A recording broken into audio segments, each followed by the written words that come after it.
Hello and welcome back to the newsroom.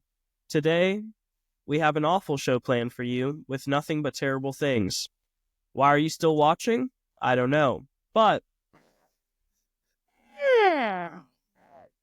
CSI Miami, baby. Let's get into it. Oh my Come gosh. on. In the left corner, we've got the Drew Lang.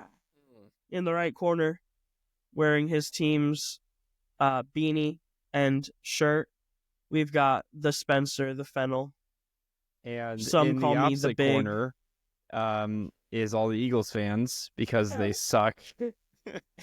And crying in the bathroom is all the Kansas City Chiefs fans. Yeah. Someone asked me, like, what was the recap of the game? And I have the perfect video for this, okay? So Okay, let me show you a Okay. recap of the game. let's see. Here we go. Hot, hot, hot!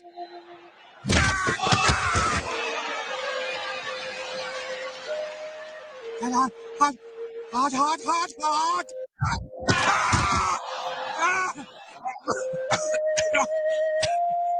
Hot! Hot, hot, hot! Hot, hot! That's the game. That's what happened.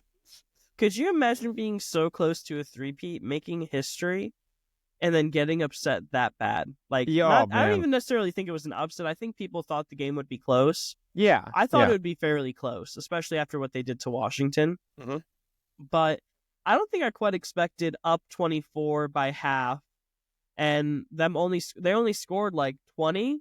It was like 20 to 40 something. Yeah, and those are garbage time points, let's be honest. Yeah, those were, they were putting in like third string. They were trying to get a guy a birthday touchdown. Like, you could, you know what I'm saying? It's like, was that even a game? I look at it and I'm like, after halftime, the game was over. Well, and as someone that likes the Chiefs, I was like, okay, when the second half is going to come, and they're going to do some adjustments, and then they're going to come back and win like they always have. They And it didn't happen. They didn't.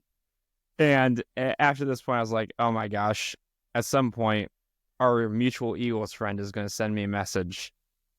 And surprisingly, he didn't that night. He had some self-control. He did. I woke up to like 15 memes of... He has nothing better to do. And one of them was, like I told you earlier, Eagles fans burn Chiefs jersey while chanting F Taylor Swift. Hey, Taylor Swift had no right to be in it, man. Man. Taylor Swift had no right. Taylor Swift is a crazy pick. I'm not even gonna lie, Bro. To be the one person you're like, screw this person. We hate this person. Like, I don't like her music, but She wasn't even in the game, yo. no, Oh. she is somebody's girlfriend who was in the game. Like, that's the relation there. Taylor Swift albums dropped 25% in Philadelphia. Honestly, yeah. Leading up to the Super Bowl. It was a depressing loss. It really was, but I mean, how are you coping with it, considering, Well, so here's the fun thing. I'm not the type of person that lets sports wins or losses make him ruin his day. I personally don't like that in myself. So it happened. Dang. Yeah. But the best part was how immediately all the sports talk channels went from being like, Mahomes is the best ever, to Mahomes sucks and he's never going to be good. And it's like, yo, you guys doing 180s here. What? Yeah, no, everything changed when they lost. I mean, it's not that they lost, it's that they lost that bad. Yeah. They lost by so much. They lost by such a margin where it's just kind of like, how do you recover as a franchise after that? I mean, like, first of all, Coach Reed looks like the freaking Lorax, right? Defender of the trees. Sorry, the beard always gets me with this guy. And I'm not trying to attack him. He had a tough game that he lost. He lost to the Eagles, first of all. Any loss to the Eagles is tough. Yeah, that's the one thing I didn't nice get. Things. I was like, look, if you don't like the Chiefs, fine, but why are you rooting for the Eagles of all teams? Like, come on. Because no one likes the the Chiefs, Eagles. because I don't think Mahomes should have the privilege of being on the talking points of him being the greatest quarterback when he's really not. He's got an amazing defensive line that covers him well. And when it doesn't cover him well, it doesn't cover him well. And I think that's what happened during Super Bowl.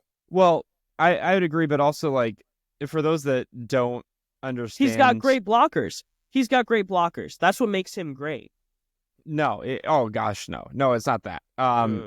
Yeah. So, like, what made Tom Brady great wasn't his physical talent; it was his ability to make the right play at the right time. And Mahomes has that.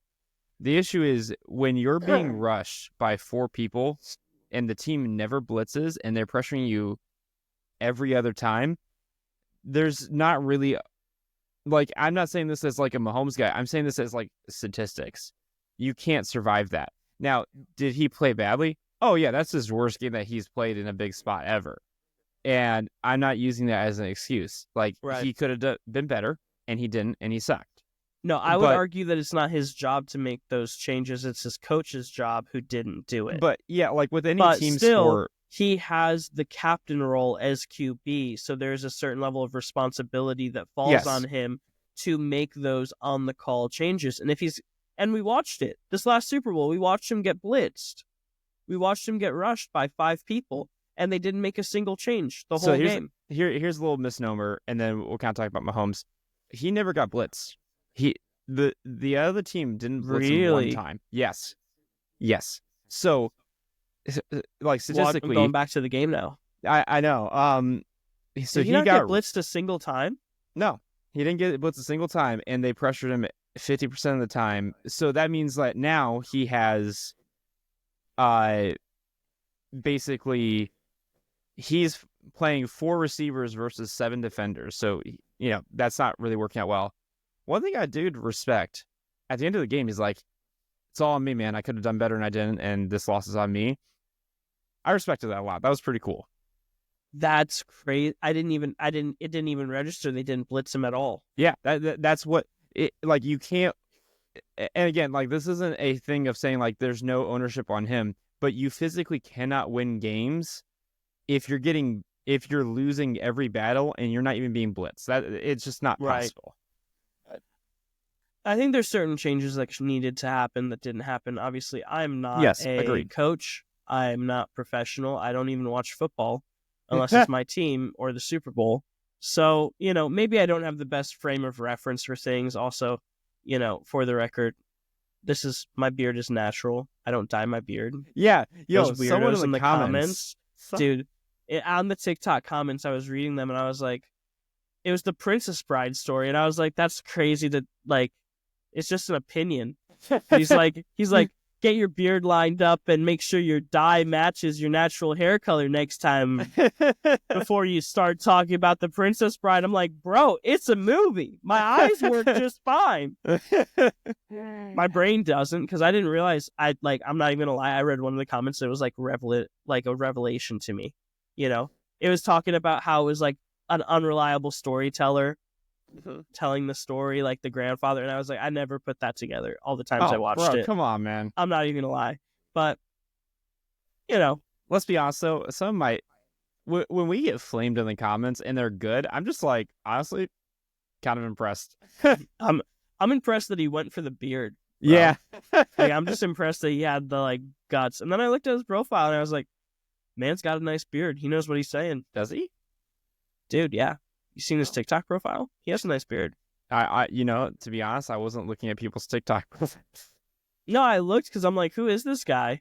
Like, did I know him? No, I didn't. But he has a nice beard, bro. He has a really clean beard. Well, if he wants to give me some pointers, I'll take him. You know what? I think you should, but also I can't talk. I can't grow jack at all. Yeah, I was gonna say you can like at best Top Gun mustache it, but that's it. I can. I remember when you had a mustache, Drew. That was a hard day. I'm pretty sure you were depressed at the time. I'm not gonna lie. No, it was honestly just a dare. Someone was like, "I bet you can't." Serious? Yeah. It was like, "Oh, I bet you can't not shave for 9 months." I'm like, "Well, I'm gonna look like a pedophile, but I'll do it." Look like a pedophile, but I'll do it. The things we do when we get vets, man. Yeah. Oh my goodness. The Super Bowl was great. I live on the West Coast, so we were at church for a night service right at halftime. But Kendrick Lamar's performance at halftime, and he probably A minor. Yeah, bro. Okay, so can I like go on a tangent for a second? Dude, please, I need to blow my nose. Okay, I never thought that we would be in a situation where a halftime show was just a diss at one guy, and it was excellent. But the best part was not the halftime show. It was when the next day I'm working at my restaurant and I'm talking to some old people, and they're like, It's the old people, man. yo, it's the old white people. They're like, we didn't understand it because it's all these music and raps and stuff. I'm like, As somebody who lived in Florida, that was 80% of the old white people. I just don't understand it. It's just the raps and stuff. the raps back in my day. In 1967, back in my day. Yeah, Man. I know. I don't know, man. I loved the halftime show. I thought that was fire. Oh, it was excellent. I loved it. It was the Super Bowl party with my youth ministry, and I'm sitting there and I'm like, they're singing these songs. I'm like, taking mental notes. You know what I'm saying? Yeah. You know, I'm like sitting there like, they probably shouldn't know these songs, but okay. The thing that always creeps me out when Kendrick does a halftime show, though, I'm not even gonna lie, it's all the like soulless extras that he has added on, and it's every Super Bowl they have extras. And I'm not saying it's a bad thing, but I'm like, what was it? It was the one year where it was like Snoop Dogg, Dr. Dre. Oh yeah, 50 Cent. 50 Cent, yeah, that was fire. But then Kendrick Lamar has all these extras in the background, and I'm like, oh my gosh. like, did you need that many? Yes, you need all 120,000 of them. I don't know. I don't know. I will say, though, low-key, SZA is underrated. She is Dude, SZA's phenomenal. What was it? It was, he's yours for the weekdays, but he's mine on the weekend. Oh, yeah. Yeah. Oh, Dude. man, that's a great song. That was a great song. I mean, and it was awesome to have them on. I think they're great performers. I think they're fantastic. Yes. So to have them on a halftime show together was like peak entertainment for me. Oh, yeah. Because I knew that it was all going to be clean. I knew that I wouldn't really have to worry or stress about it. Yeah, although and I could just enjoy. It was funny how like half the song is just gone because it's clean. I mean, have you ever tried to listen to like rap on the radio? Yeah, bro. It's all like Kendrick. That. Yeah. Like, oof. The best is when they like try to add a word that is obviously not that word, and it's like, yes. okay. Yeah. Okay, just admit that it's not a clean song. It's not good. Just don't play like that. I don't think brother like is that. supposed to be there. I don't think brother's the word that they meant. But dude, it's got to feel so good to beat. Going back to the actual game, it's got to feel so good to beat Kansas City after they beat you in 2022 or 2021, whatever that was. Oh, like 3 or 4 years ago. What a great storyline too. And honestly, like, all joking aside with like being an Eagles fan and our friend, Jalen Hurts is the real deal, and he great deserved guy. it. He deserved that win. Does he have any other Super Bowl wins? I don't think so. That's it. That's the only one. He deserves that. He's had a really good career. I remember watching the Super Bowl, though, and thinking to myself, I freaking drafted you in my fantasy league, and you weren't doing this crap when I had you on my team. So where were you last 6 weeks of the Super Bowl, bro? Like, before the Super Bowl, where were you the last 6 weeks of my fantasy league where I needed 30-point games, and he killed it. Bro, he knows. He knew that you signed him off, so that's when he said to go better. It's all about entertainment, and speaking about entertainment, Drew, yes, I have one question for you. Yes. Everything in our relationship rides on your answer right now. Have you played a Warhammer 40K game yet? Spencer. Yeah. Okay. Bro, honestly, okay. Let me tell you my experience, okay? Bro, so which one? Okay, so just tell me, which one, how was it, how far in are you? Give me some of those details, and then I'll talk to you about how we serve the Emperor. Initially, like, I think like a month ago, I made a comment about how, like, there was some game, Warhammer 40K. Space Marine. Yeah, Space Marine 2. It was just, it was basically Space Gears of War. And, retarded comment, but and the comment said so because I got destroyed for like A month. They were 100% right, bro. They were 100% right. I They were. don't know how you could possibly call Space Marine advanced Gears of War or future space Gears of War. Like that's retarded. Well, that's stupid. When you say something dumb, like a real man takes his wounds, learns from his mistakes, and moves forward. So I told Spencer, by the next show, which would be this show, I'm going to play a game. I'm going to play a Warhammer game. And originally I was going to do Space Marine 2, but I'm poor, so I can't afford that. So I get on Game Pass. We love a guy who acknowledges where he's at in life. Yes. And it was between Bolt Gun and Darktide. And Bolt Gun just looked like a Doom clone. And I didn't want to play a Doom clone.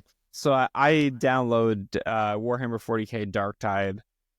And honestly, bro, I get the opening cutscene happens. It's like 3 minutes long. I haven't even gotten to the starting menu yet. And I'm sucked into this world.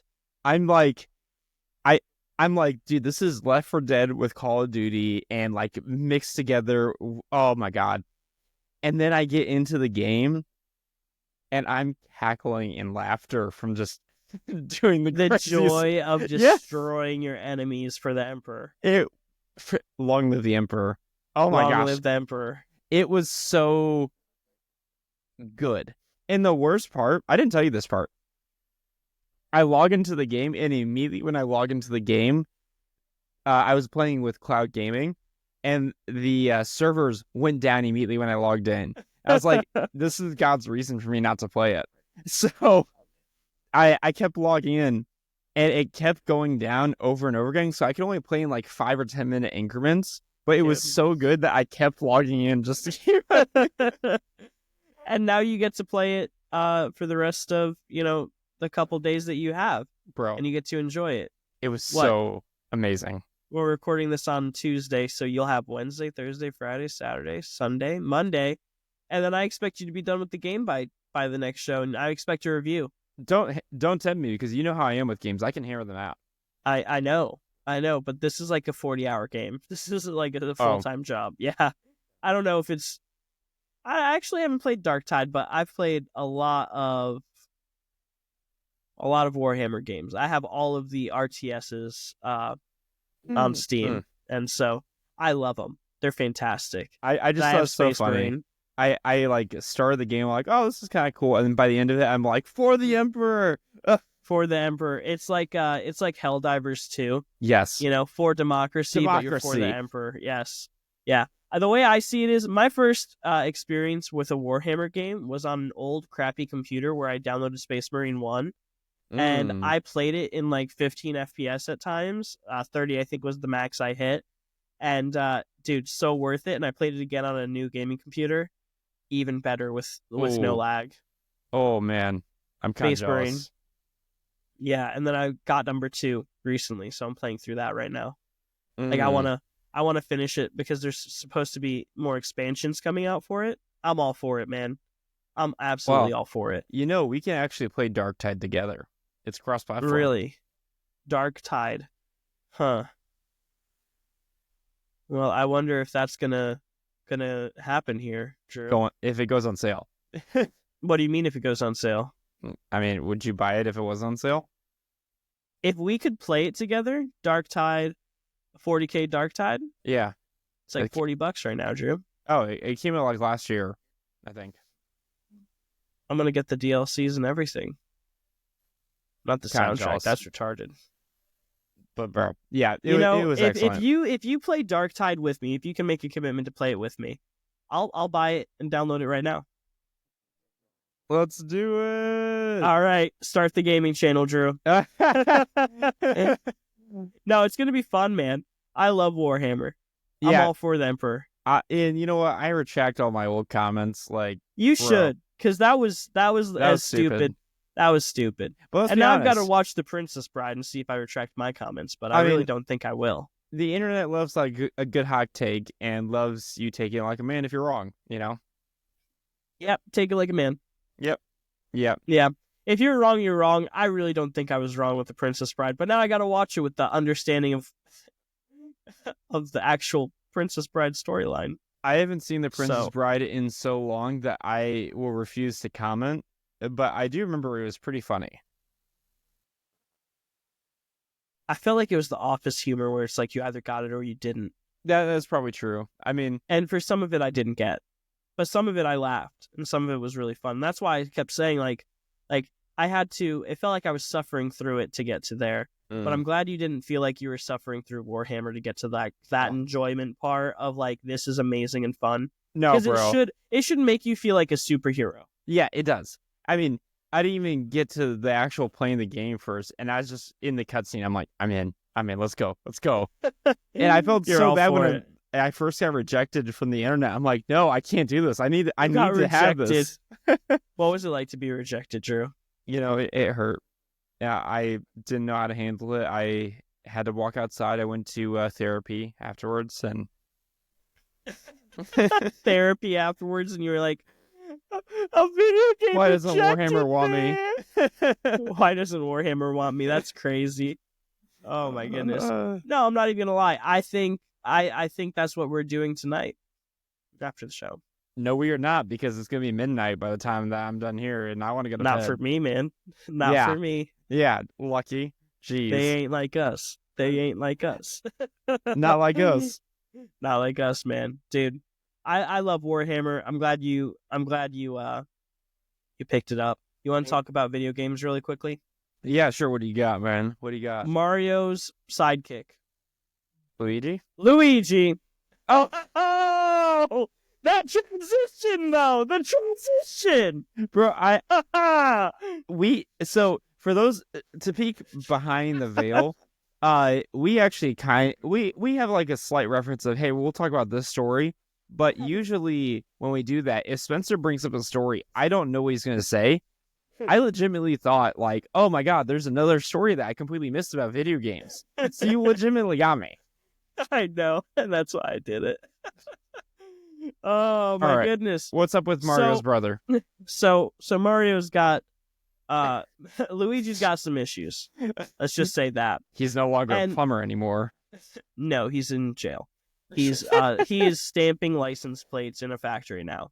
Look at this guy. Look at this guy's pretty face. He looks like a Ralph Lauren model. Doesn't he? Well, there's cuffs there, but you know. I mean, Ralph Lauren. Hey. Wait, what? What? What? All right. So I guess they're making a about this guy. Wait. What? Dude. Supporters of Luigi are calling on people to boycott a documentary about the alleged killer scheduled to premiere on Monday. Was that yesterday? Yeah. Was that yesterday? Wait, February 11th. So next Monday, there's supposed to be a documentary that comes out. And so this is what to know. The documentary is expected to explore Maganone's, I don't know how to say his last name. Mangione's. You gotta say it like an Italian. Mangione's background before the deadly incident. That includes interviews with criminologist, New York City Mayor Eric Adams, NYPD Chief of Detectives Joseph Kenny's, and people who know Mangione. And so this is the part that I wanted to take about that I want to talk about here. A Reddit user, pause. Problem right there. Problem immediately right there. A Reddit user shared a TikTok. God, I thought we banned this platform. Obviously we didn't, because we're posting on it, and we're still, I don't watch it, but my gosh. Okay, shared a TikTok video about who is Luigi Magone in the Free Luigi subreddit. The TikTok creator accuses the document. Wait, hold on a second. There's a free Luigi subreddit.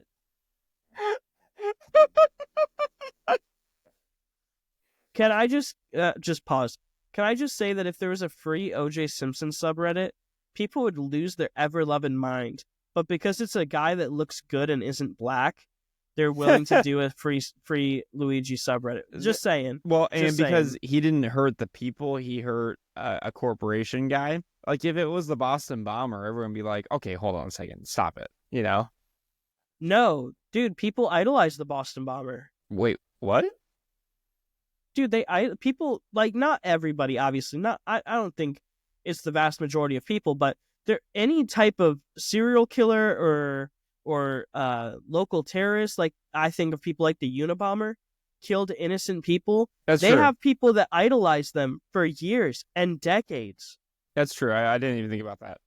Yeah, dude, like that's a serious thing. And obviously it's a thing because the free Luigi subreddit exists. Okay? The guy still killed somebody. Let's not forget this now. Like, you want to talk about the moral depravity of America? Dude. The guy murdered somebody. We've lost our love of the rule of law. His riz was so strong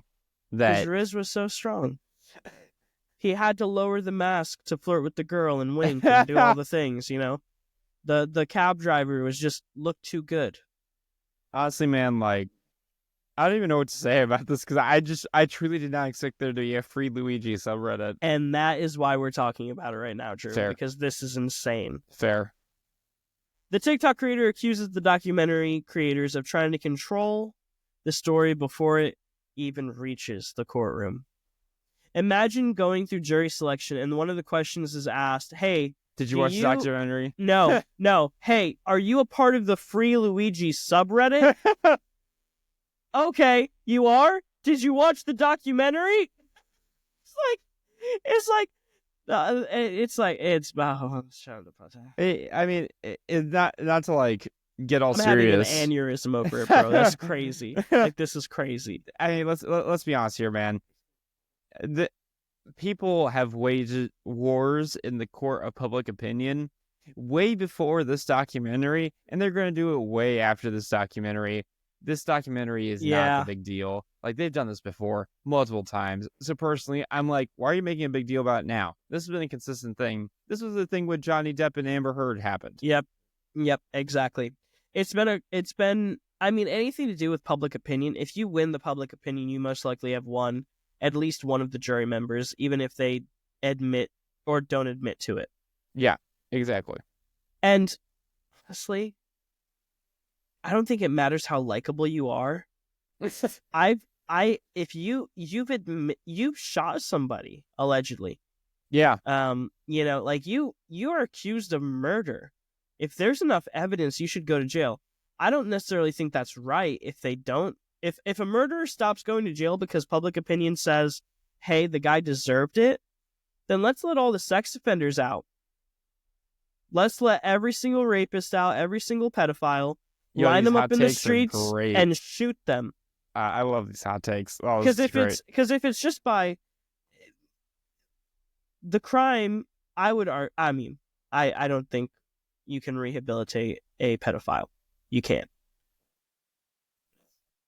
There's something broken in them. There's something very broken in them. To do that, to a child, no less. Like, I don't think you can rehabilitate that. But, like, if you're going to just say, well, they deserved it, what did he do? He denied insurance claims and he followed what his board wanted him to do. At the end of the day, a CEO is slave to the board. Well, I know this might be of investors, like, hot take. You know, personally, hot take. I don't care. I think murder is murder, regardless of who it's against.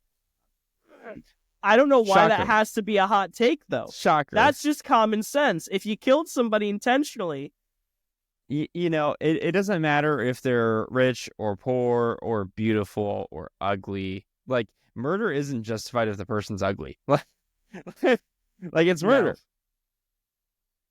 No.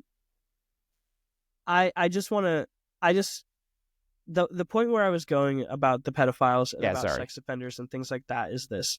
If we start saying, listen, because what you did, everybody has agreed synonymously, or you have the vast majority of people saying this person is guilty and the justice system failed us in the light criminal sentence, in the light punishment. We're going to line you up in the streets and shoot you. Because that's what the vast masses say is just.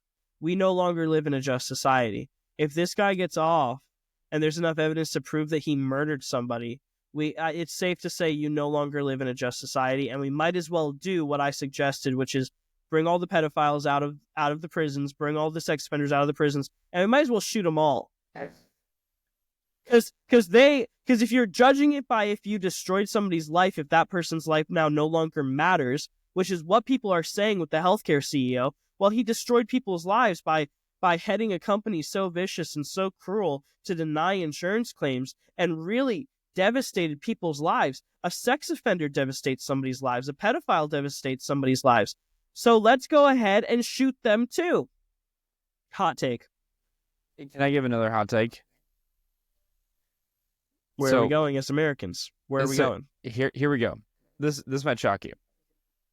I think that the most powerful thing that, this is going to sound out of left field, I'm going to bring it back. I think the most powerful thing that the world did after World War II was to not put the Nazis on a random trial, but they gave them a fair shot to defend themselves, the upper elites.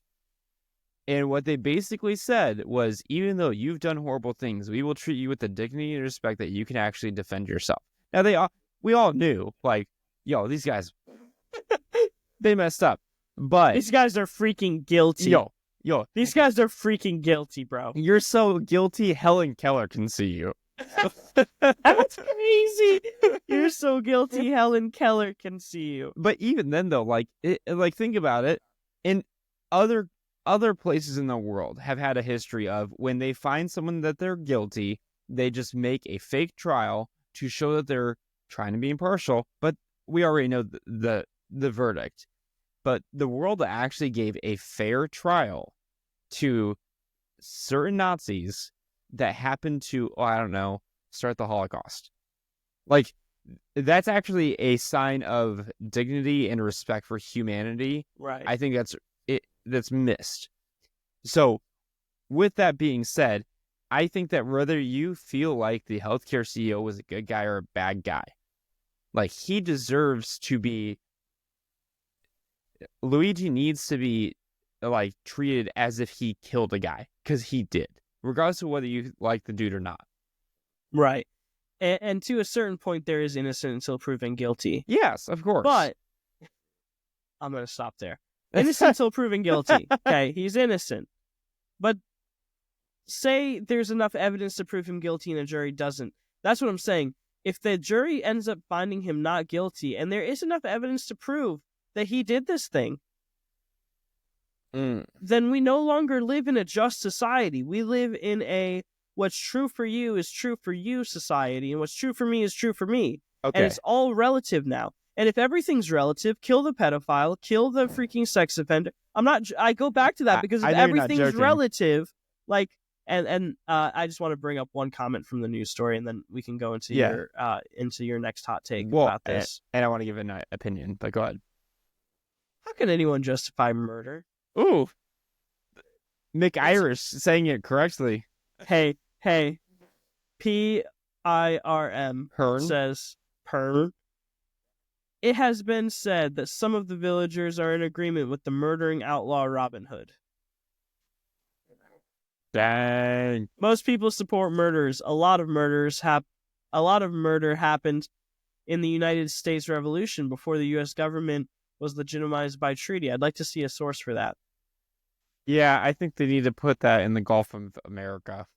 This is just wild. A Reddit user shared a TikTok video about who is Luigi Mengon in the Free Luigi subreddit. Slow News Day. That's crazy. Oh my goodness. And then this one doesn't really give me anything, but this is one that I wanted to go to. Now some in America celebrate the execution of a U.S. citizen without a trial. Criminal, outlaw, vigilante justice. That's what this news article should have been called. some in America celebrate the execution of a U.S. citizen.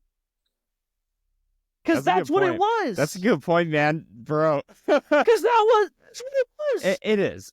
It was and is. It wasn't a murder of passion. So he had no connection to him personally. It was an execution for wrong deeds, for a perceived wrong in society. That's how I saw it when I first saw the news article. Oh, Spencer, I just realized something. I'm going to tell you a secret rule of my life that I have. All right, are you ready for this? Okay. I'm going to make the fun thing, and then I'll actually go to the serious part. I have a rule where if one of my sports teams loses a game, I refuse to say it's the refs.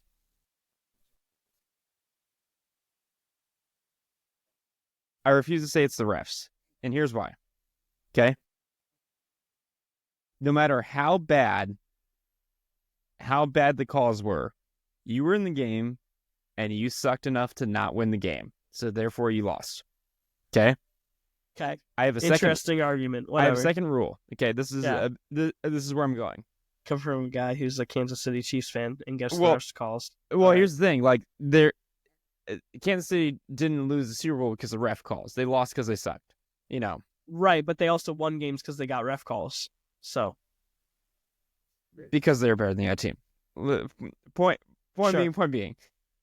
Whatever my second rule is if a case goes to trial, whatever the verdict is, whether I agree with it or not, I do not argue with the verdict anymore. For two reasons. One, because in the American court system, you can't, if there's a verdict and the appeals are shot down, you can't change that verdict.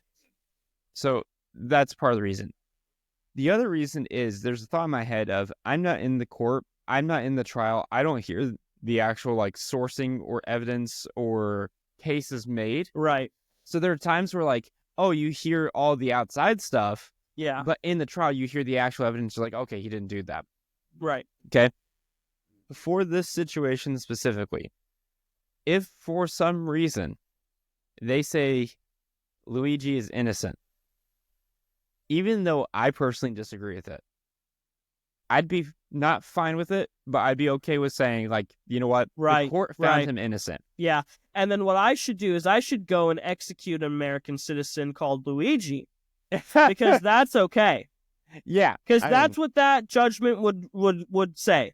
That the execution of a fellow American citizen is no longer simply murder. Mm-hmm. It's tolerated because they're a bad person. I see Luigi as a bad person. Oh, I'm not saying what he did is good, and I think that what he did was absolutely horrible. Yeah, let's get that clear. He was not a good person for doing this. And if the facts are what I think they are, he deserves to go to jail. Unless there's a really good defense, or they just got straight up the wrong guy. If that's the case, I'm sorry I'm coming in so hot on Luigi. Yeah, but I'm just not okay with accepting vigilante justice. Well, and the other aspect of that is that there's lawsuits. There's other things that he could have done. There's also a legal justification called jury nullification. Have you heard about this? I have, and somewhat. I'm not quite familiar on it, but so basically, it's the idea that it's not a law, but it's like a loophole between two laws where if a jury rules something, you can't there is no double jeopardy. You can't retry that person for something, and the jury makes a decision based off of what the evidence is. But the jury's people. So theoretically, a jury could make a decision that is not on what the evidence actually says. That's called jury nullification, where basically they go against the evidence because they believe, this person morally should be free. This thing should have happened. Yeah. And there are great historical examples on both sides of jury nullification being used in good ways and bad ways. Are you thinking about O.J. Simpson as an example? Because I don't necessarily know. I think they just No. Yeah. So a great example would be people in the South in the 1800s freed slaves, get tried, and they have all the evidence of, they helped the slave get free, but the jury committed jury nullification, say they're not guilty. That's a great example. Okay. Yeah. Another bad example is people in the South, always the South, lynching people, and all the evidence is, oh yes, they definitely killed that person by lynching, but jury nullification, they're free. Okay, make sense? Right. Okay, I thought you were about to say that justice was lynching, and I No. was like, there was Oh, no gosh, no. jury for lynching. Gosh. There's no court for lynching No. in the South. Okay, I was just making sure. What I'm trying to say is that if hypothetically somehow this is a jury nullification moment where he actually deserves to go to jail and they just say no, I'll be honest, man, like, as much as that would suck, like, what can you do? You know, seriously. Nothing, and that's the problem. Yeah. It's one of the great protections that you can't be tried twice for the same crime, but also one of the very sad things where they've got to be very careful that they pick a jury who will be unbiased and follow the orders of the court. Yes, exactly. And so I feel like I got USAIDs from that. I'm not gonna lie. like the Luigi story just really makes me upset. Yeah, definitely. And speaking of USAIDs, Drew, well, you have something to share with me. First off, it's not USAIDs, it's USAID. Oh, it's USAID. Okay. Well, I just got AIDS from that last story. The U.S. isn't giving AIDS. I gotta go on medication. Oh, jeez. I'm glad that we're not doing that anymore. You know, the CIA did that. That is true. You know, the CIA did that for many years. So, you know, I'm glad we're not doing that anymore. But care to explain what the deal is with this USAID thing? Yeah. So I didn't see it. You just brought it up in the pre-show, and I said, "Great, don't tell me anything." What's the happening? Wonderful year of our Lord Trump 2025. The year of our Lord Trump 2025. Trump is a magnet from just making decisions that will gain popularity and hate at the same time. And one of the main things that he did was we have this thing in budget called USAID. And we send money out to corporations in other countries to help. The theory is we help people around the world, and because we help people, they're more willing to help us. Okay. Trump froze all the assets going out for USAID. Right. So why did he do that? So here's their reasoning. They say we will unfreeze any asset as long as it fulfills three things. 1, is it good for America? 2, does it support America's goals? 3, does it make America stronger? Now. Okay, so they're just trying to do what any government would do, which is make their government superior, and those are the three things that the other country needs to contribute? Is that what you're saying? Or show a benefit in? Because I don't know how you can make America stronger without committing treason against your own country. Well, theoretically, let's give a hypothetical example. Let's say, for example, Britain has a massive outbreak of AIDS. Okay? Okay, Drew. We could send USAID to help the AIDS epidemic in Britain. And the idea is, hey, we're helping we're sending money to help with nonprofit work. And therefore, Britain will be more likely to help us if we need help. Okay? Here's the slight issue. The moment that they cut all the aid and said, hey, we'll give it back to you if you can prove this, the entire world, everybody loses their mind. Okay? Everyone Did they just say that they didn't need us? Well, so this is the best part. Did they just say that they were going to go to China to get their trade goods and stuff like that? I was reading so many comments from a video that I was watching, and all the comments were, yo, for 20 years, everyone's like, we don't need U.S. money today. We need U.S. money. And that's all it was. Well, in the last week, a bunch of crap has come out. Okay? A bunch of stuff has come out this last week, and apparently billions of dollars that were going for the USAID wasn't actually going to what it was being said. Where was it going? I could be wrong about the exact wheres, but $27 billion was sent to build a road in a country that's not even being used. Okay. $44 billion was sent to help. Wait, did you just say billion with a billion? B? 27 billion built a road? Billion. Like, we're not talking 6 zeros, we're talking 9. theoretically 10 because it's 26. So yeah, it's a lot of zeros. I think there's like 44 billion that went to like getting coffee or something like that for like U.S. embassy owners. Yeah, I'm not good with like the exact specifics, but basically they found like 100 to 200 billion that wasn't actually even being used. So they're giving money away for nothing. Now, important clarification. This isn't all of USAID. Some of it did go to humanitarian or third-party NGOs that help people. Correct me if I'm wrong, but didn't 27 million or 52 million of it go to hotel stays for immigrants? Oh man! Didn't I read that? Did I read that? Yes, I did. I saw that in a news article like 3 days ago, 2 days ago. I want to say this isn't any hotel. This is 5-star hotels in New York. Yeah, I'm sure that went to some freaking undocumented immigrants, not some family in the. I'm not going to say that, bro. So now, so here's the thing. I saw this happen in real time. Okay, I saw the news story come out immediately. Oh, okay, Trump cut USAID. I saw everyone lose their minds and say the U.S. is killing people in Africa that don't have access to healthcare. Like, how dare they? Then I saw proof. Then I saw, oh, well, people haven't wanted our money forever, and now we don't give it to them, and now they're begging for it to come back. And then I saw, well, actually, like, half of this isn't even going in the right spot. In, like, 4 days, I just saw it go, whoop.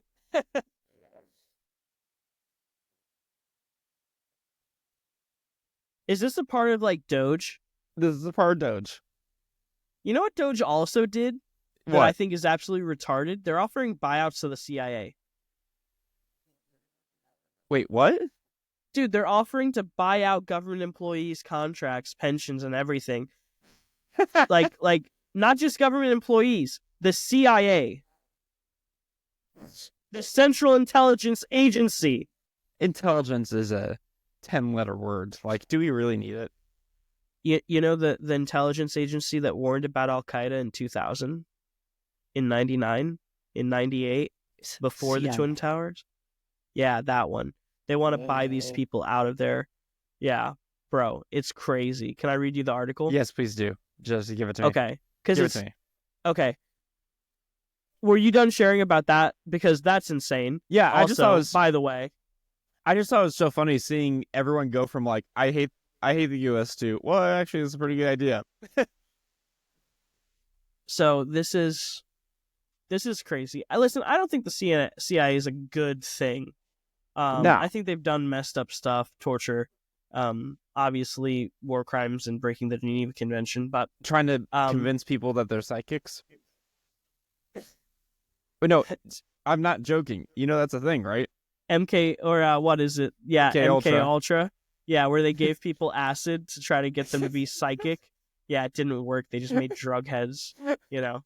Yeah, I like to be fair. I don't think the CIA is phenomenal. It's a great organization, but I think they do good work. They do important. Some they do. I think I don't think it's just some. I think it's the vast majority of the CIA is good, and is incredibly important to America's security and global interests. I think it's the vast majority. Now, do I think there's a lot of fat there? Yeah, but I also don't have a government clearance or any type of ability to evaluate the CIA. I just know what they've done in the past was, for the most part, decent. Yeah. I'm also only 25, so give me a break. I've got bad opinions. Hot take. Don't we all? I don't think this is right, though, and here's why. I don't think this is going to fix the issue because they're offering buyouts to what seems like everybody in the CIA. The Central Intelligence Agency on Tuesday became the first major national security agency to offer so-called buyouts to its entire workforce. A CIA spokesperson and 2 other sources familiar with the offer said, part of President Donald Trump's broad effort to shrink the federal government and shape it into his agenda.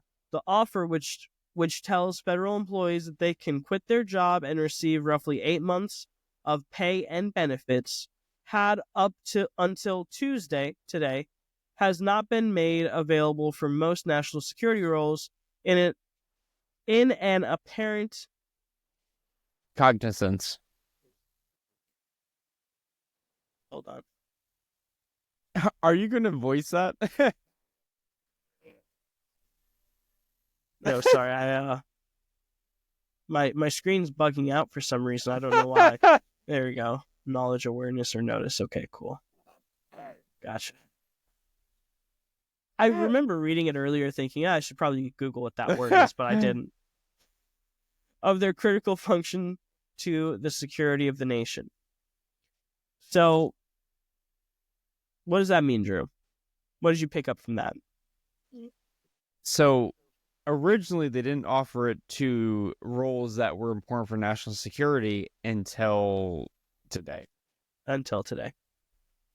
We're talking about people that speak multiple languages, people that have degrees in the Middle East, in Europe, in Asian affairs, and in histories that are somewhat important to our global interests, especially today. They didn't offer that buyout to them until today, and we don't have a report yet on how many people are going to take it. But by God, if it's more than 25%, I think we're screwed. Okay, can I give a hot take after you give your hot take? Yeah, please. My hot take is this is retarded. You should retain as many of those people as possible, because at the end of the day, I was watching that John Kiriakou video, and he was saying the CIA is not a policy agency; it's a support agency. It helps inform policy, and I think that's incredibly important in today's world with Donald Trump, who has no idea what he's doing. He's a retard, for the most part. He's stupid. I don't like Donald Trump. I think he's better than the other guy, than Hillary. I think he's better than most people. But still, the CIA, I feel, has an important role in informing government policy, especially to a man who's been president once and has no other experience in public office. So here's my hot take. In the last 2 to 3 weeks, Trump has made a decision. My immediate reaction is, that's a weird decision. Why would you do that? And then days later, something will come out and it's oh, actually his decision's kind of smart. I see where he's coming from, whether I agree or disagree. I'm okay, that actually kind of makes sense. So I'm actually kind of not, my initial reaction is, I think this is a bad idea. However, I think you are right on your initial reaction. I have been wrong so many times this last week, even in the USAID thing. When I first heard that, I'm this is a terrible idea. Why aren't we? And then things kept coming out. I'm oh, okay, there's more to this. So I am purposely withholding my reaction because I am worried that I will say this is a terrible idea. And then 2 weeks later, it's oh, actually, this is a great idea. I'm man enough to say that if my initial reaction is wrong, that I was wrong as a person. I'm man enough to understand. What I'm not man enough to do is to say, is to not voice a complaint that I see in government, especially because not voicing complaints is very dangerous and leads to an autocracy. Yes, I agree with that. And I'm also man enough to realize I've been wrong 5 times in a row on this, so I'm going to wait until the facts come out on that one, and then I'll make an opinion. And I think we're both right. I think both of our ways and opinions of seeing this is correct. Personally, I would rather be wrong and at least say how stupid I think it is than be right and not say anything thinking Trump has a master plan. I don't know if you've noticed this about American policy. The vast majority of American policy does not have smarts or intelligence behind it. It has brashness and American bravado behind it. So I'm not entirely confident that this is a good idea. I don't know if there's a deeper reason. Once again, I don't have security clearance. I'm a freaking 25-year-old, Yeah, that'd be weird if you I don't did. know. Yeah, I would probably be in the CIA at that point if I was 25 with a security clearance. But honestly, yeah, I'm dead serious. I'm serious. I think in general, I think it's a bad idea to shrink a government agency like that. I think it's a bad idea to defund the police. Okay. Can I ask you a question that's going to probably give you a hot take? We're just trying to get You're just trying to get a TikTok where I get roasted for my beard color again. No, I'm actually like genuinely curious. Okay. Yeah. Have you heard of any of the comments about Trump defunding the Department of Education? Yes, I have. I think it's a great idea. Okay. Why? I think it's a great idea because there's marginal improvement in testing. I think I'm a product of education, the Department of Education, in a sense where I was pushed through. I didn't end up graduating. My teachers didn't end up caring. They helped the kids that got the good test scores. So I think it's a good thing. I think there needs to be something to replace it, certainly. But I think in general, it's not in general, it's not a really good idea to have unions and to have a department with so much money going into it with so little results from my point of view. So that's why I think I'd be in support of it with replacing with something a little smaller, but still have some oversight into the public education system.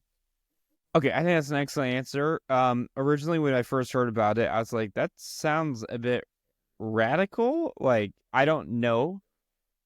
And then I heard some research on it and like what actually the Department of Education does and the correlation between the amount of money that they're getting and like the results, Right. And realizing, I guess they don't really help at all.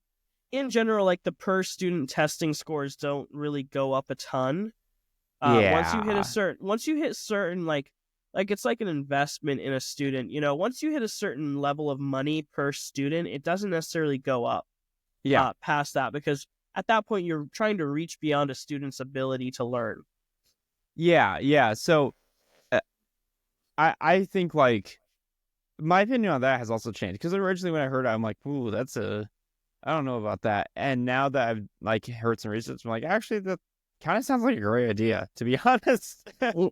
Well, who gets the most amount of money, Drew? What type of school gets the most amount of money? Well, unfortunately, it's usually the lowest income, roughest schools, and the money doesn't necessarily translate to better success. Right, because money doesn't solve issues. Exactly. Proper homes and parenting solves issues. Just like the CIA. No, sorry. No. I mean, I think like when you look at it, like inner city schools are very well funded for the most part. I don't work as a teacher. I'll tell you this, I've got teacher friends. Yeah. Okay. And they talk all the time about how their school is funded.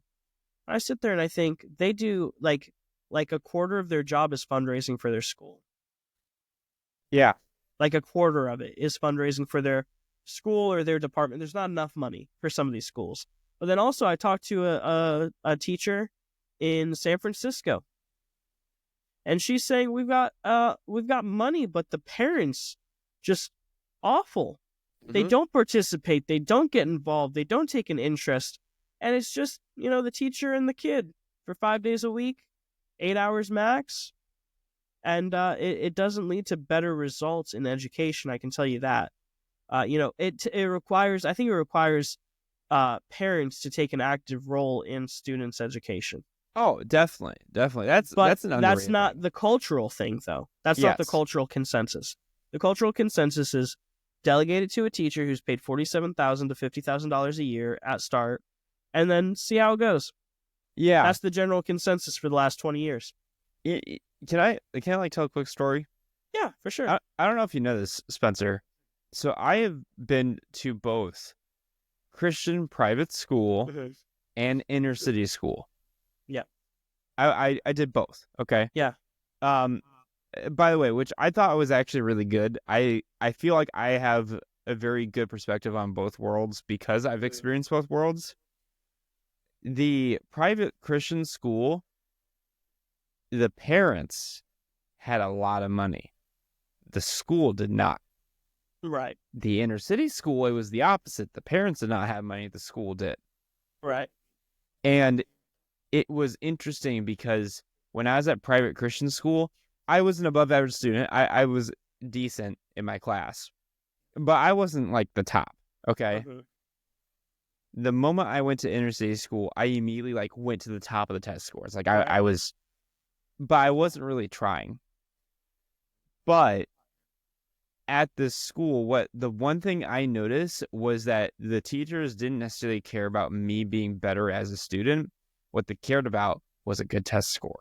And if they had a good test score, it affected their pay. And that's what they push. So I think something needs to be done. I don't know what it is, but I think that the one thing, and I'll end on here. One thing that I think makes, to give a little praise to you really good at your job is you've learned how to maximize a limited amount of money and budget. Like, and I've been in the same spot. Learning how to maximize a small amount of money makes you like an entrepreneur, and it makes you specifically good at your job.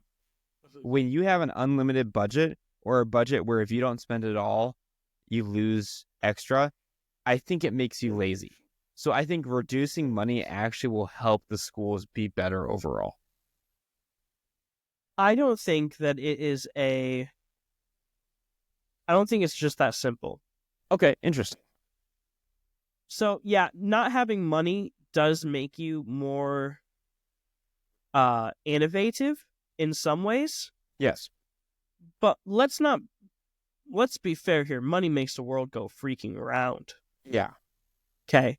So if you have no money, I think there's a balance to be struck. But I think the bigger thing is this: to actually have a education system that does not just say a parent can be involved, but a parent should be involved, because that is where you see the most improvement.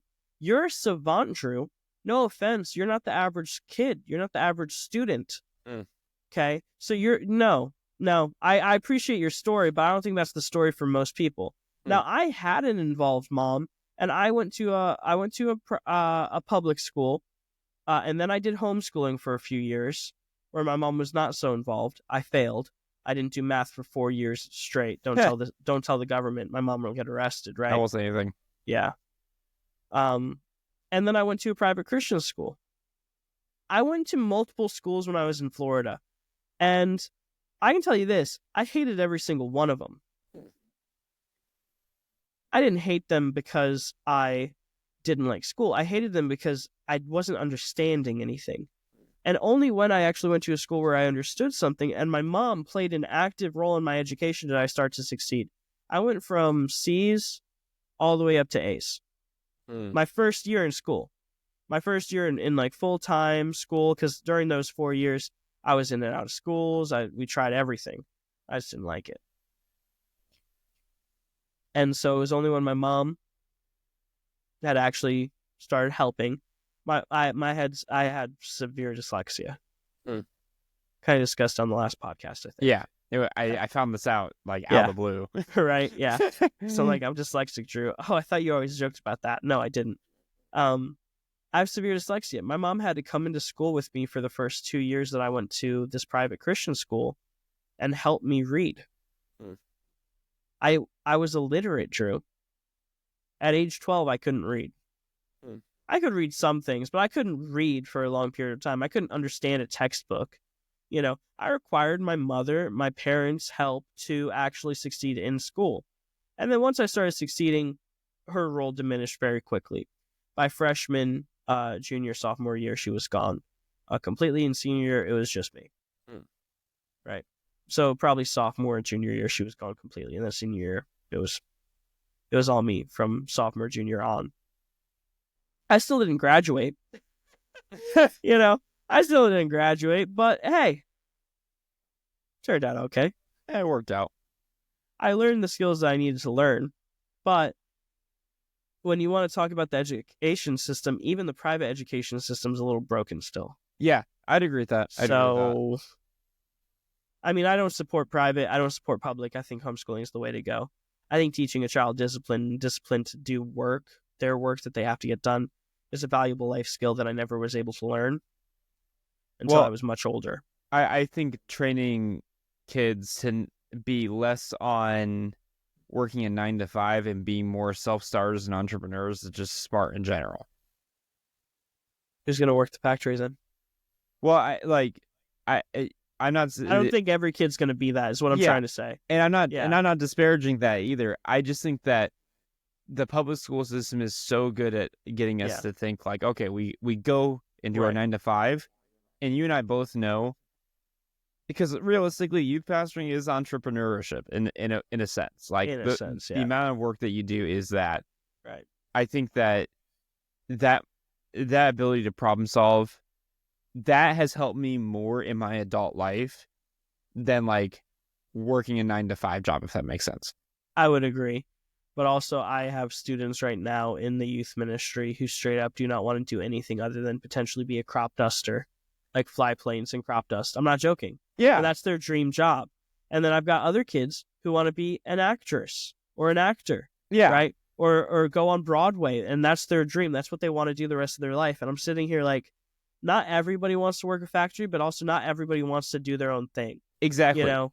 And I think like... Because there's some people here who want to do like manufacturing jobs. That's what their dad does. That's what their grandfather has done. And that's what they want to do. Yeah. Yeah, no, I agree. And I think like my point is less about like, not that one's better or worse, but more like the school system should offer a pathway for both, you know? Right. I think it's difficult to know where a student's going to end up going. Yeah. I think that's the ultimate trouble with that. So they just prepare them for the most likely outcome. That's a good point. Which is, quite frankly, the 9 to 5 or the 8-hour server shift, or, you know, working in a grocery store. You know, we're always going to need people to serve food at restaurants. We're always going to need people to stock shelves. Okay, if I get fired today from my youth pastor job, I'm not immediately applying to another youth pastor job because that takes a lot of time. It's a very specialized skill.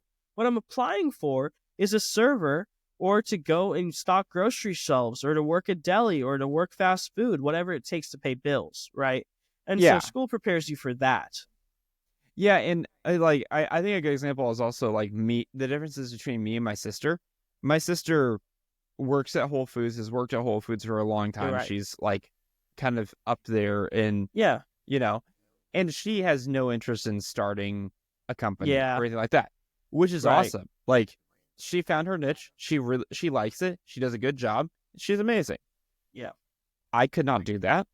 No. Like, that's not me, you know? Not long term. Couldn't do it.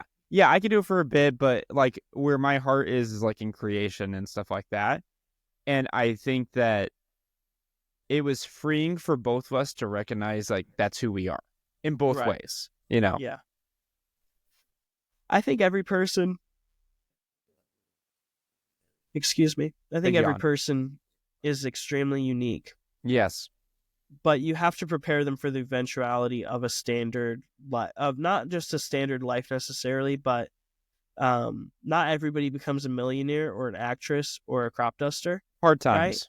Right? You got to prepare them for when those jobs are not needed, right? What happens when a famine hits? Is the person still going to be flying that plane? What happens when there's no need for media or actors or actresses anymore? Yeah. Right. Is that still going to hit? Is that role still going to be needed?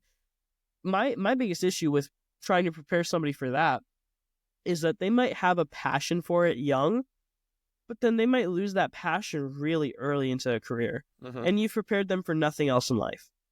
Oh, and yeah. So I think I don't know, the subject of education is really hard because of that. I don't know. I only went through the school system for like half my life, but you know, I'm no expert in it by any means, because I didn't go to school for 4 years. So, you know, it's one of those things where it's like, probably a hot take, but I don't think we need the Department of Education. I think we just need something that will replace it, and still monitor test scores, but not necessarily financially incentivize test scores. I think that mathematically we can figure out what is the optimum amount of money to spend per student to get the best test results, to get the best outcomes in science, math, literature, and the arts, right? I think the arts is incredibly important. What is the optimum amount of money to spend? Every school sends how many students are in that school, and they get that money from the government. Problem solved. It's no longer based on testing. It's based on how many students you have. Yeah. Yeah. And every student should get the same amount of money. Yeah. Problem solved. Ever since you have a chance. I solved the problem of education right there. Easy. Look at that. No big deal. There has to be mathematical like amount of money, or something that's like, okay, at this amount of money per student, you get the best results, especially if they're applying themselves. But even if they're not, you're getting something out of it. Yeah, and I also think that's like, I think that's in everything too. I mean, even in like your job, which was my former job, youth pastoring, Right. like you and I both know statistics of the average that a youth ministry needs to sustain one student. Right. And we have both seen ministries that had way more than that and way less than that. And being on the lesser side significantly, I can say like, well, man, it would have been way nicer to have some more money, but at least I had some, and at least I used it well. But also like, man, we really need more money, you know? So I think honestly that the idea of having an average and figuring out how much that is actually genius. Because I don't know what that is, but that would solve a lot of problems.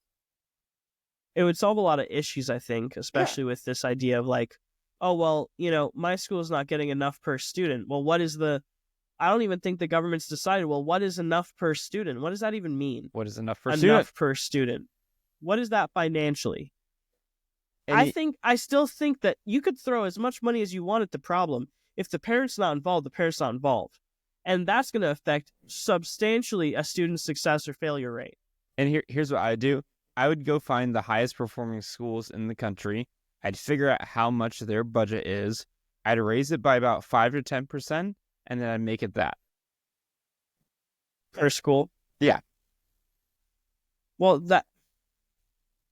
True. I'll Once again, no, no, I don't like that, because you're applying you're applying one person's ability to teach and train on less, potentially substantially less than the average. You have to take the average. You can't take the lowest end and say, okay, well, who's getting it done with the least amount of money? Because they might be savants like you. They might be amazing at their job, you know? So I just think that that's a little bit of an extreme that is unfair to apply to teachers as a whole. Let's find the people... average. Let's find the average. Yeah, average of... So you have let's say, average between 80 to 100 on test scores. You get ranges all the way from like the low end of who's approaching that with the least amount and who's approaching it the most. Find the average, raise that by 5 to 10%, and make that your budget. Right. Nationally. Each school. Because then there's a bit more than what's average and expected, so now we can do it. Yeah. I think that as long as you end up dividing that average by student, you're good. Yeah, I agree. Yeah. Because then, you know, if you just say, hey, this is your budget, but wait, I only have 200 students in my school, it's like... That's a very important point. What are you going to do with all that extra? You have to really think that out. Like how are you executing the average? Because you're just saying, okay, add 5 to 10%, and then that's the school's, per student. Here's a funny example. Per students The private school that you went to, how many students went to that school? There's probably 50 to 60. Okay. At my high school, there's 2,000. Right. If we both had $5 million, that's a big difference. That's a massive difference, man. My graduating class was like 10. Yo, I had a pretty high GPA for my graduating class. I was like nowhere near the top. The top was a 6.0. That's crazy. Yeah. Yeah. So I was like, okay, you know what? Fair. You've earned that one, bro. Yeah, if you wanna just no life school, that's fine. But I had a life outside of school, so yeah, same. Yeah, I had stuff to do. Had a life I wanted to live. Had to be social. I had to be social. I got depressed when I wasn't. Yeah, honestly, same. Got really bad when I wasn't social. But I think that's everything today. Are we missing anything? No, man. Other than you're gonna play Warhammer with me. I'm gonna play Warhammer. And we'll talk about it. I'm gonna play Warhammer. You're gonna play Warhammer again. It's fantastic for the Emperor. For the Emperor. For the Emperor, man. For the Inquisition. All right, and that has been this episode of The Newsroom. If you liked, if you enjoyed, if you've made it this far, go ahead and hit the like button, hit the subscribe button, comment. Let us know which of our hot takes were absolute trash and just in the moment, absolute garbage. Yes. And which one of them you might agree with. Yeah. We'd appreciate the feedback. And like we said, we read the comments and we try to figure out what's going on. We see all the comments and it means a lot to us. Thank you for engaging with the show. It really means a lot to us. Thank you so much. My beard is natural, for the record. Have a great day, everyone. Good night.